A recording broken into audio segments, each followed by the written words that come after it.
Bonjour les amis, c'est Fred, tipster du site gagnerfuté.com et dans cette vidéo, je vais vous proposer un pari, un pronostic pour le dimanche 29 novembre. Avant toute chose, voyons voir les résultats. Donc un match assez fou, Wolfsburg-Werder de Brême, donc 5-3, donc je vous avais proposé 3 paris, et c'était pas soit l'un ou soit l'autre. Ne me mettez pas dans la bouche des pronostics qui ne sont pas le cas. C'est une stratégie de lissage de cote, c'est-à-dire qu'on va réduire la variance, puisqu'en fait, de par une mise globale, on va répartir, on va lisser l'exposition de notre pari par rapport à la cote. Donc plus la cote est petite et plus on va miser, et plus la cote est haute et moins on va miser. Alors voilà, ce qui se passe, c'est que voilà, lorsqu'on vous propose des choses comme ça, il y en a, ils voient que c'était la cote du score 1-1 à 7 et badaboum, tout le monde met là-dessus. Bon, voilà. Donc je ne vous ai pas dit de jouer uniquement le score, la stratégie était de jouer les 3. Du coup, on a quand même les 2 équipes qui marquent à une cote d'1,60, ce qui a fait un gain de 28,90 €. Donc on en est à une perte à 1,10 €. Voilà. Bon, le match nul aurait pu tenir, aurait pu être équitable. Effectivement, un peu de fait de match, un carton rouge. Bon, bah voilà, c'est le foot. Et bon, c'est la variance, c'est des faits de match. Mais il faut savoir aussi, faites attention quand même à ce que vous dites, parce que vous dites un petit peu, certains, vous êtes de mauvaise foi. C'est qu'on s'en fout et que c'est du foot. Non, non, non, non. Moi, même 1 €, je ne veux pas le perdre. Donc voilà, j'ai fait en connaissance de cause, j'ai couvert, voilà. Maintenant, si vous avez joué que, parce que voilà, c'est toujours l'appât du gain et de gagner toujours plus en misant le moins possible, hein. Il y en a, ils me cassent la tête avec des cotes de 1,20, 1,40 et qui veulent sécuriser. Comment voulez-vous sécuriser un pari comme ça? C'est pas possible. Je pense que vous n'avez pas compris, vous n'êtes pas à la bonne adresse, hein. Donc voilà, même si j'étais un peu étonné, de toute façon, effectivement, chose que je vous montre très rapidement et rarement, ce sont au niveau des statistiques, en fait, des ligues. Alors je vous montre, hein, exceptionnellement, voilà, je vous montre au niveau de la ligue. Il faut savoir que la Bundesliga est une ligue quand même assez attractive. Il y a beaucoup de over, en fait, 2,5. Bon, là c'est réglé sur 2,5, 58%. Je vous ferai, je pensais tous les mois, en fait, vous donner les meilleurs rendements sur chaque ligue, pour chaque équipe, et puis les meilleurs résultats over-under de chaque équipe, en fait, de chaque championnat, et comme ça peut vous repérer par rapport à ce que vous pouvez jouer et mettre en place peut-être des stratégies. Mais là, vous pouvez jouer les rendements, en fait, sur certains matchs. J'y reviendrai, c'est aussi une autre façon de parier. J'en ai suffisamment parlé dans différents, et je vous parle suffisamment des rendements des équipes. Même si même maintenant je m'intéresse au rendement des joueurs par rapport à leur équipe, donc vous voyez, je complexifie un maximum, mais il faut savoir que la Bundesliga est très attractive, et bon là c'est moins flagrant, ça s'est un peu lissé, mais à différentes périodes c'est quand même assez net. Souvent c'est du 1-2, soit ça gagne, soit ça perd, en fait ça joue. Bon là c'est assez équilibré, il y a 31% de victoire à domicile, 33% de match nul, 34% de victoire à l'extérieur, 56,94%, donc presque 57% de over, et under à 43%. Donc c'est quand même des choses intéressantes. Je ferai certainement une vidéo spécifique pour vous montrer un petit peu tout ça en détail, et pour ceux qui voudraient acquérir ce logiciel, hein. Voilà, juste pour en finir, donc il y a un pari gagnant et 2 paris perdants. Donc là, pour la gestion de votre bankroll, vous êtes obligé de faire 3 lignes, hein, dont 2 perdantes et une gagnante. Donc bon bah voilà, c'est, voyez, parce que ceux qui l'ont pas vu, voyez la vidéo d'il y a 2 jours, hein, et allez voir linka.us/lissage, et avec cet outil vous allez pouvoir vraiment monter différentes stratégies. Donc au premier abord comme ça, c'est pas vraiment évident, mais voilà, je vous ai proposé ça reprend en fait mon fichier, parce que pour l'instant il est HS, mais ça permet de faire le lissage au niveau des cotes, quoi. Donc voilà. Allez, passons au pronostic pour aujourd'hui. Donc déjà, avertissement, attention, hein, il y a un match tous les 3 jours, et il y a des équipes qui ont besoin de préparer leur match dans 3 jours et viennent d'avoir un match 3 jours avant, hein. Donc c'est des risques de contre-performance. Donc c'est pour ça, pour passer à travers, j'ai beau le dire et le répéter, vous n'écoutez pas, pour passer à travers de tout ça, je ne peux pas vous dire actuellement. Je sais qu'il y a une forte probabilité de contre-performance, ben on verra après le week-end. Voyez lundi et voyez les matchs où les clubs ont joué en Ligue Europa ou en Ligue des Champions qui se font accrocher. Un match nul est une contre-performance. Pour moi, on joue pour gagner. Donc actuellement, je suis pas capable de vous dire dans quelle proportion, mais il y a toujours des clubs qui passent à travers, en fait, hein. Et à savoir qu'il y a des clubs qui ont besoin de leur match dans 3 jours parce qu'ils ont encore des possibilités de se classer ou de réintégrer la Ligue Europa, hein. Premier avertissement. Deuxième avertissement, évidemment, j'ai passé au crible. Bon, pour samedi, vous êtes beaucoup à relever d'ailleurs le pronostic sur Sassuolo Inter. Effectivement, la cote de Sassuolo est en train de remonter, mais comme je l'ai dit à certains, c'est vraiment un manque de respect pour cette équipe qui est vraiment très bien, qui joue très bien. C'est un peu comme l'année dernière Marseille. Ils ont une belle carte à jouer parce qu'en fait, ils ont que le championnat. Donc voilà, ils sont pas classés par hasard, hein, en tête du classement. Il y a vraiment un bel effectif. Et l'Inter viennent de jouer 3 jours plus tôt. L'Inter a un match important dans 3 jours s'ils veulent se sauver et d'être reversés à la Ligue Europa. Et là, s'ils affichent une défaite, l'Inter, je pense que c'est Conte qui va sauter. Peut-être à la fin du premier tour de Ligue des Champions, mais à mon avis, ça va pas tenir, hein. Donc attention à Sassuolo, c'est une très bonne équipe et effectivement les cotes remontent. Donc notre pronostic, alors j'ai passé pour aujourd'hui évidemment au crible tous les matchs de dimanche et en fait je n'arrive qu'à sortir et j'ai une mauvaise information depuis ce matin, parce que par rapport à mon pronostic, je vais vous proposer Metz-Brest, et tous les autres, je les ai passés au crible. Alors, soit, effectivement, il y a un problème de cote, c'est pas value, donc voilà. Soit la cote est massacrée, parce qu'en fait, les bookmakers, en fait, vous proposent des cotes sans prendre en compte, mais ils le font exprès. Quand même, il y a un match tous les 3 jours, là. La cote, à la limite, il y a des cotes, il serait acceptable, mais le fait qu'il y a un match dans 3 jours importants et un match qui a eu 3 jours plus tôt, vous ne pouvez pas maintenir le même type de cote, vous comprenez? Donc, moi, je ne retiens que ce match. Alors, il y a des fois, je peux vous proposer 10 matchs, comme là, ben, même là, avec les informations que je vais vous donner, peut-être que vous n'allez pas vouloir prendre ce match, parce que vous allez voir, il y a des infos négatives. Donc voilà, moi je suis pas là pour vous parier, vous faire parier. Je suis pas là pour faire une vidéo, et puis voilà. Effectivement, tout est prêt, tout le job est prêt, et j'ai une mauvaise nouvelle pour ce match. Alors allez-y, on y va de suite. Alors c'est Metz-Brest, donc l'alerte algo me détecte le 1, donc je me suis dit déjà c'est bon.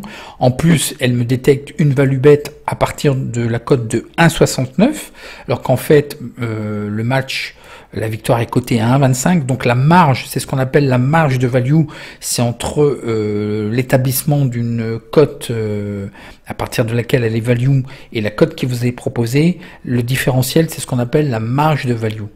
Et là, elle est énorme. Donc, voyons voir cette équipe. Metz est 10e avec 16 points. Ils ont 1789 points Elo Rating. Et Brest est 13e avec 15 points, avec 1702 points Elo Rating. Donc, ce sont des concurrents directs. Et ils vont déjà essayer, évidemment, qui jouent pas la première place, hein, ils vont déjà essayer de se maintenir. Donc, de fuir aussi les places de relégation. Pour l'instant, ça se passe bien pour eux. Pour ce qui est de Metz, effectivement, ils ont eu un début de saison difficile, mais ils sont redevenus depuis 8 matchs très réguliers et ils sont invaincus. Donc, on va voir tout de suite le face-à-face. Donc voilà, c'est très net et très clair. Donc une belle régularité sur cette équipe. Pour ce qui est de Brest, la problématique de Brest, c'est déjà d'une, ils font pas de match nul, donc ça peut être pas mal, puisque vaut mieux gagner que de faire match nul, parce qu'un match nul c'est 2 points perdus.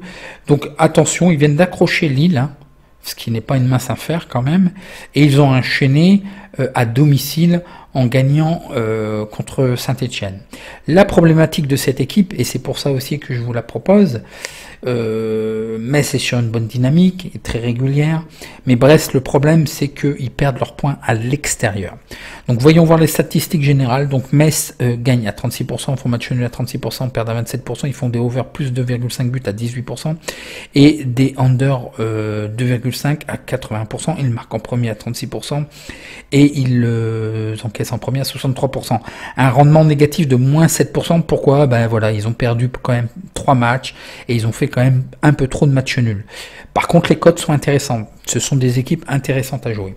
Pour ce qui est de Brest, ils gagnent 45%, ils ont fait aucun match nul et ils perdent à 54%. Ils font des over plus 2,5 buts dans le match à 81% et des under à 18%. Ils marquent en premier à 63% et ils encaissent en premier à 36%. Vraisemblablement, si on croise un petit peu qui va marquer en premier et qui va encaisser en premier, vraisemblablement Brest devrait marquer en premier. Et espérons que Metz puisse égaliser. Alors par contre, il y a quand même un rendement positif, aussi étonnant que ça puisse paraître, de 27%, qui doit être d'autant plus énorme parce qu'à domicile, quand même, ils sont très réguliers, ils gagnent. Ben oui, parce que lorsqu'ils gagnent, mais ils ont gagné autant qu'ils ont perdu, mais lorsqu'ils ont gagné, c'était avec des belles cotes. Donc voilà le pourquoi du comment. Voyons voir le face-à-face domicile-extérieur. Donc c'est ce que je vous dis, hein, Brest, c'est pénible à l'extérieur. Et Metz est invaincu depuis les 4 derniers matchs. Ils viennent juste de se faire accrocher, attention, par Dijon, quand même la lanterne rouge. Donc attention, est-ce que c'est pas un petit peu un début de contre-coup? L'historique des confrontations, il faut savoir que Brest n'a pas gagné à Metz depuis 6 années, donc c'est pas des années consécutives, j'ai 11 ans d'antériorité, puisqu'ils ont fait des va-et-vient au niveau des Ligues 1 et des Ligues 2, mais disons que lors des 6 dernières rencontres, Brest n'a jamais gagné à Metz. Donc voyons voir les statistiques que je vous ai trouvées. Donc d'abord les petites infos, et c'est ce qui change mon prono en fait. J'étais parti effectivement sur la victoire, même la victoire sèche de Metz, même si j'avais connaissance, il n'y avait que le buteur, Ibrahima Niane, qui était absent et blessé, mais qu'il était déjà le match précédent. Et par contre, ce matin, 4 mauvaises nouvelles. Je vais vous mettre le lien de l'équipe. Voilà.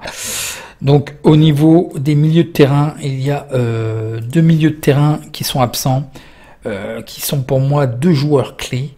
Alors déjà là, il y a le buteur, un des buteurs qui est absent. Bon là, ce sont quand même des joueurs interchangeables. Pour moi, c'est pas des joueurs clés. Là, vous avez Vincent Pajot qui est absent et confirmé à la conférence de presse d'Antonetti, et Habib Maïga. Donc 2 milieux de terrain absents contre Brest. Ça fait mal. Il y a encore un peu d'incertitude, mais il le dit à demi-mot, c'est qu'ils seront absents. 2 défenseurs, Mathieu Hudol et Dylan Brown. 2 défenseurs. Donc là, ça nous fait 5 joueurs clés. Et vous savez très bien ce que je vous dis. J'ai souvent observé, à partir de 3 joueurs clés absents, risque de contre-performance. Je suis en train d'essayer d'établir des statistiques et de vous quantifier un pourcentage de probabilité par rapport à ça. Mais voilà, je travaille. Voilà, pour l'instant, c'est des observations. C'est pas que beaucoup me disent ah c'est facile, tu joues que les stats ou tu joues que les favoris. C'est totalement faux. C'est totalement faux. Contrairement à beaucoup de pronostiqueurs, il faut prendre, et beaucoup de parieurs, il faut prendre en compte. Là, c'est important là pour l'équipe de Metz. C'est pas la même équipe de Metz qui a obtenu ces statistiques et ces résultats jusqu'à maintenant. Là, ces joueurs-là étaient pratiquement présents dans la majorité des matchs de Metz. Donc s'ils sont absents, mécaniquement, les statistiques ne vont plus correspondre au même rendement de Metz. C'est ça qu'il faut comprendre et c'est ça que je me tue à vous expliquer, à vous répéter, mais c'est exactement ça que je mets en avant. Et là, je vous dis, 5 joueurs clés.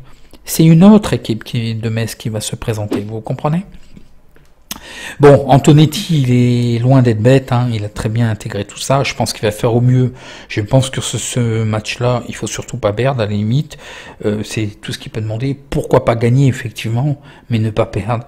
Il est certainement très conscient hein, de ces 5 absents, quand même 5 joueurs clés. Pour ce qui est de Brest, effectivement, aussi 4 joueurs absents, dont un joueur pour des questions de suspension disciplinaire, mais ils sont interchangeables. Voyons voir les statistiques. Donc Metz n'a subi aucune défaite dans ses 8 derniers matchs de Ligue 1. Dans les 5 derniers matchs du FC Metz en Ligue 1, il y a eu moins 2,5 buts de marqués. Pour le Stade brestois, il reste sur une série de 3 victoires en Ligue 1. Brest a gagné seulement une de leurs 9 derniers matchs à l'extérieur. C'est ce qu'on a vu, c'est moins bon à l'extérieur. Brest a perdu 5 des 6 derniers matchs à l'extérieur, c'est ce que je vous ai dit. Et Brest quand même comptabilise aucun match nul lors des 10 derniers matchs. Je sais que certains d'entre vous jouent les séries, les débuts et fins de série. C'est vrai qu'elle va finir par tomber, ce match nul. Et effectivement, Metz pourrait peut-être limiter la casse. Donc vous avez déjà un peu compris mon pronostic.